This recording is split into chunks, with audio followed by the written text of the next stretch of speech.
रात के ठीक 2 बज रहे थे। आदित्य अपने कमरे में अकेला बैठा था। बाहर तेज हवा चल रही थी और खिड़की बार बार ठक ठक ठक की आवाज कर रही थी। लेकिन आदित्य का ध्यान उस आवाज पर नहीं था। उसका ध्यान था अपने फोन पर। उसके फोन में एक मैसेज आया था, एक अनजान नंबर से। दरवाजा मत खोलना। आदित्य ने भौहें सिकोड़ लीं। ये कौन मजाक कर रहा है, उसने खुद से कहा। उसने नंबर पर कॉल किया। Switched off. वो हंसा, कोई प्रैंक होगा। लेकिन तभी ठक ठक ठक। इस बार आवाज खिड़की से नहीं, दरवाजे से आई। आदित्य थोड़ा चौंका।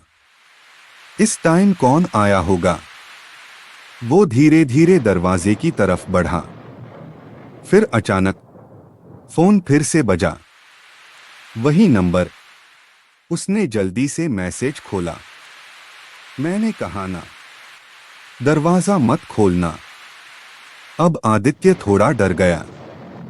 उसने दरवाजे के पास जाकर पूछा, कौन है? कोई जवाब नहीं। बस हल्की सी खरोंचने की आवाज। खर्र खर्र, जैसे कोई नाखून से दरवाजा खुरच रहा हो। आदित्य का दिल तेज धड़कने लगा। कौन है बाहर? उसने फिर पूछा। फिर सन्नाटा। लेकिन तभी दरवाजे के नीचे से एक काली सी परछाई अंदर घुसती दिखी। आदित्य पीछे हट गया। ये क्या? तभी फोन फिर बजा। अगर जिंदा रहना है तो आज रात जागते रहो। अब मामला मजाक नहीं था। आदित्य ने तुरंत अपने दोस्त रोहन को कॉल किया। भाई, कुछ अजीब हो रहा है मेरे घर में। रोहन हंसा, रात में हॉरर फिल्म देखी होगी तूने। नहीं भाई, सच में। कोई दरवाजा खटखटा रहा है और कोई अननोन नंबर से मैसेज कर रहा है। रोहन थोड़ा सीरियस हुआ। ठीक है, वीडियो कॉल कर। आदित्य ने वीडियो कॉल ऑन किया। रोहन स्क्रीन पर दिखा दरवाजा। आदित्य ने कैमरा दरवाजे की तरफ घुमाया। दरवाजा बिल्कुल शांत था। देखा? कुछ नहीं है, रोहन बोला। आदित्य थोड़ा रिलैक्स हुआ। शायद मैं ही ओवरथिंक कर रहा था। तभी रोहन का चेहरा अचानक बदल गया। आदि, पीछे मत मुड़ना। आदित्य का दिल रुक सा गया। क्यों? रोहन की आवाज कांप रही थी। तेरे पीछे कोई खड़ा है। आदित्य जम गया। उसने धीरे धीरे फोन को घुमाया। कैमरे में कुछ नहीं। कमरा खाली था। देखा? कुछ नहीं है, आदित्य बोला। लेकिन रोहन चिल्लाया। नहीं, वो अभी भी है। बस तू नहीं देख पा रहा। अचानक फोन कट गया। आदित्य के हाथ कांप रहे थे। उसने फिर कॉल किया। Network error. तभी कमरे की लाइट झपकने लगी। टिक टिक टिक। और फिर पूरी लाइट चली गई। कमरा अंधेरे में डूब गया। अब सिर्फ बाहर की बिजली की चमक ही रोशनी दे रही थी। और उसी रोशनी में आदित्य ने देखा दीवार पर एक परछाई। लेकिन वो उसकी अपनी परछाई नहीं थी। वो किसी और की थी। लंबी, टेढ़ी और अजीब। आदित्य ने धीरे से कहा, कौन है? परछाई हिली और धीरे धीरे उसकी तरफ बढ़ने लगी।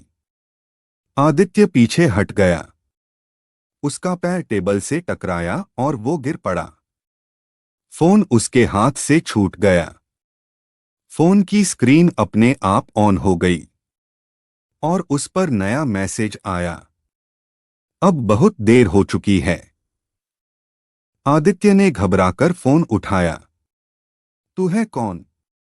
तभी फोन की स्क्रीन पर एक वीडियो अपने आप चलने लगा।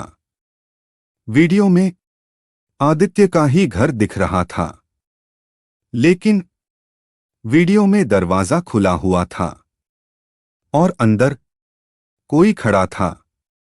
वो धीरे धीरे कैमरे की तरफ बढ़ रहा था और जैसे ही वो करीब आया, आदित्य के हाथ से फोन गिर गया, क्योंकि वो चेहरा उसी का था, लेकिन आंखें पूरी काली और चेहरा मुस्कुरा रहा था।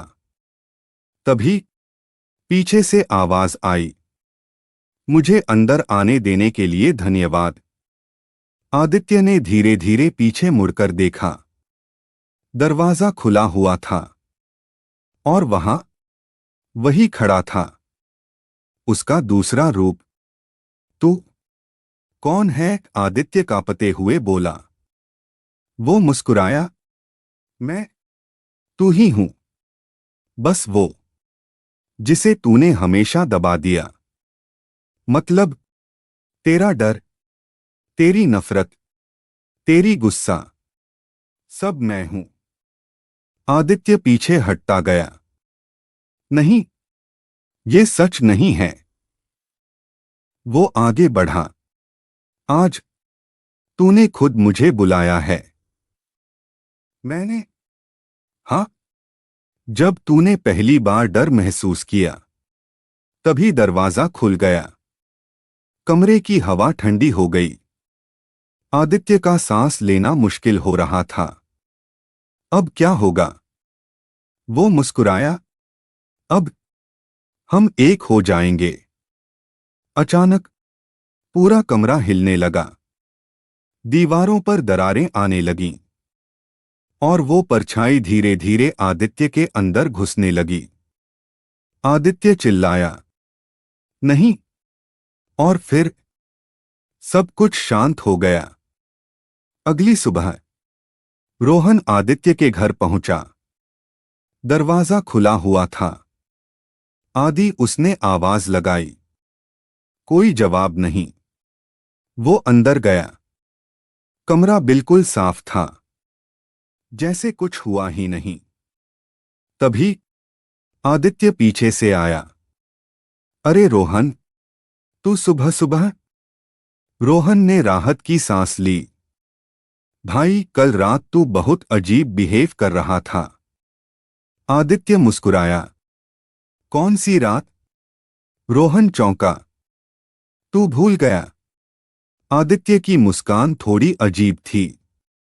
मुझे कुछ याद नहीं। रोहन को कुछ गड़बड़ लगा। ठीक है, मैं चलता हूं। जैसे ही वो बाहर जाने लगा, उसकी नजर आईने पर पड़ी। आईने में आदित्य खड़ा था, लेकिन उसकी आंखें पूरी काली थीं और वो धीरे से मुस्कुरा रहा था। रोहन जम गया। उसने धीरे से पीछे मुड़कर देखा। आदित्य सामान्य खड़ा था। क्या हुआ? उसने पूछा। रोहन ने कुछ नहीं कहा। वो जल्दी से घर से बाहर निकल गया। उस रात रोहन के फोन पर एक मैसेज आया।